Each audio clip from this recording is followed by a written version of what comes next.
So again, if that's not enough to convince you, I'm not sure what may be. But aerospace and defense. So here's another reality check. Aerospace and defense companies are worth more money. Okay. When I talk about being worth more money, they get higher valuations. And I know we can't read that chart on the right, but I promise the red bar is related to aerospace and defense.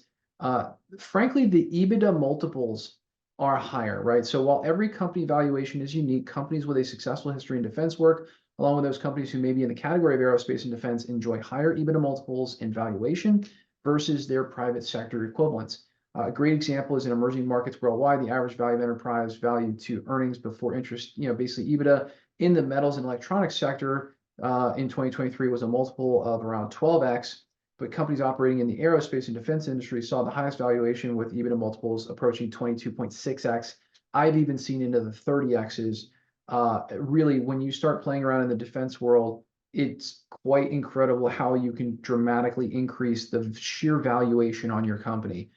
So again, I know that we may not have a whole ton of CEOs and business owners on this call, but it is something that I think has to be pointed out when it comes to the idea of growing in defense.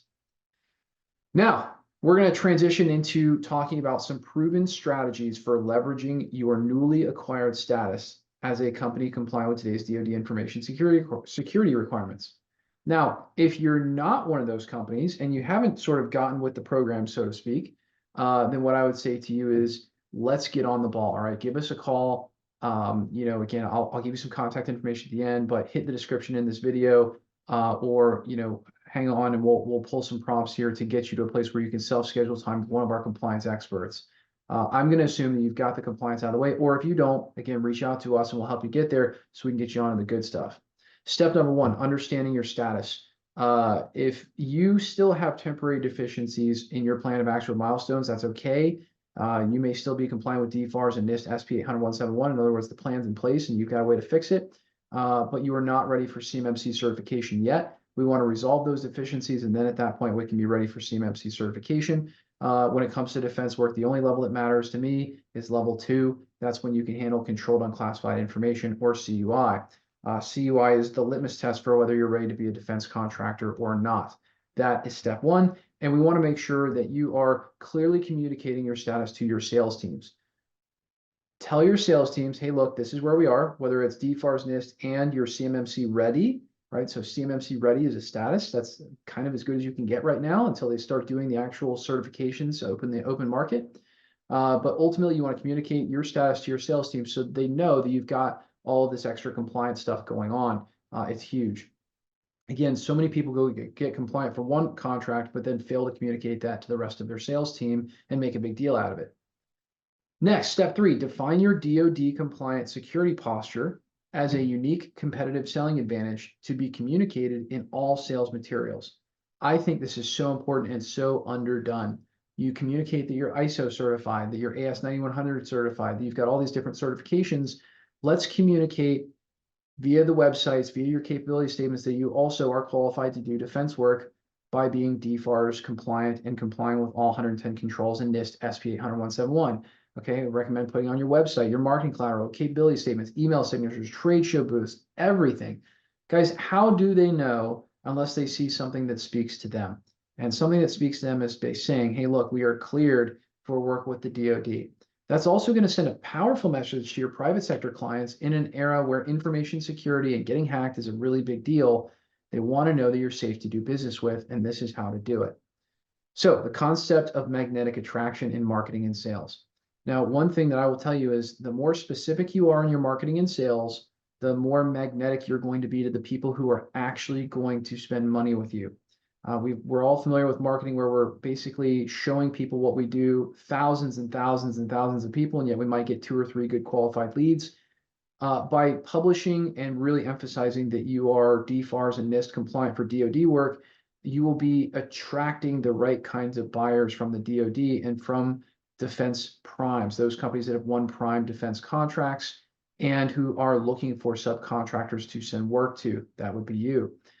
So again, we just, that concept of magnetic attraction is powerful because the other thing it does is it sends the people away who are not interested in what you've got going on. And that's exactly what we want to do. We want to not have a bunch of our salespeople's times wasted with time wasters. It's so key, so key. So step 4, have accounting pull a list of defense work you have performed in the last 5 to 10 years, the contact person, and when the last payment was. This list will be your highest success rate. Now, a lot of you may have answered at some point no on a questionnaire to whether you are compliant or not. The challenge is that when you answer no, you're not compliant, they don't just sort of send you a memo saying, hey, sorry, there's no longer an ability for us to do work with you. They just simply stop sending you business and they stop communicating because you're not on an acceptable list to them. Particularly if you're dealing with companies like Lockheed, Raytheon, Bay Systems, all those people, it's tough because they just don't really have the need to communicate that you're disqualified. In fact, it's to their disadvantage to do that. So I want you to go pull a list from accounting of all the people you've ever done defense work from, make that list, hand it to a sales guy or sales gal, and make sure that they are calling on all of those contacts. Make sure they're cleaning the list, getting it updated. This is basic sales and marketing 101. Have a clean, up-to-date list and go find out who's already bought from you, and let's wake those people back up, because you would be surprised at how many people may not be doing business with you because you may not have been compliant before, or just simply because it's been a while and you haven't done proper marketing and sales outreach, and that's not good. So again, I always, always, always recommend that the first move is to go back to your previous clients. It's going to be your highest success rate, and let's go dig them out of the grave and get them breathing again.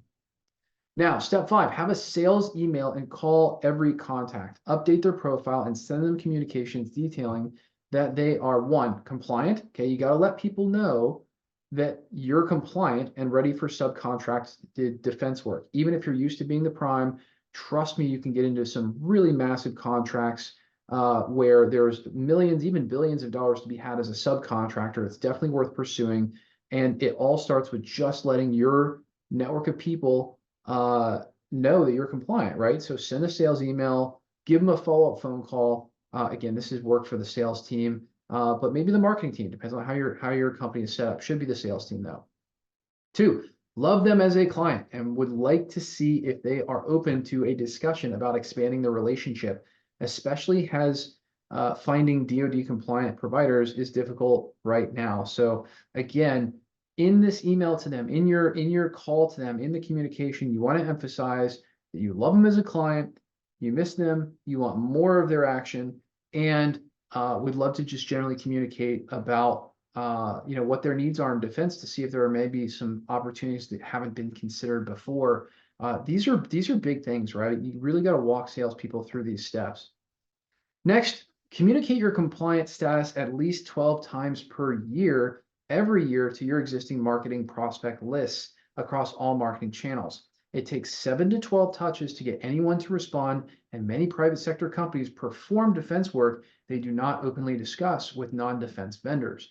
You can even educate them about your journey to compliance working with on-call as a great discussion starter and an easy way to come up with content for marketing communications. Look, bring up some marketing communications and tell them about your experience working with us. Tell them about what it was like getting compliant. Tell them that you've got it. Tell them that you've really mastered it. Again, understand you're not going to get anywhere with 2 or 3 or 4 touches.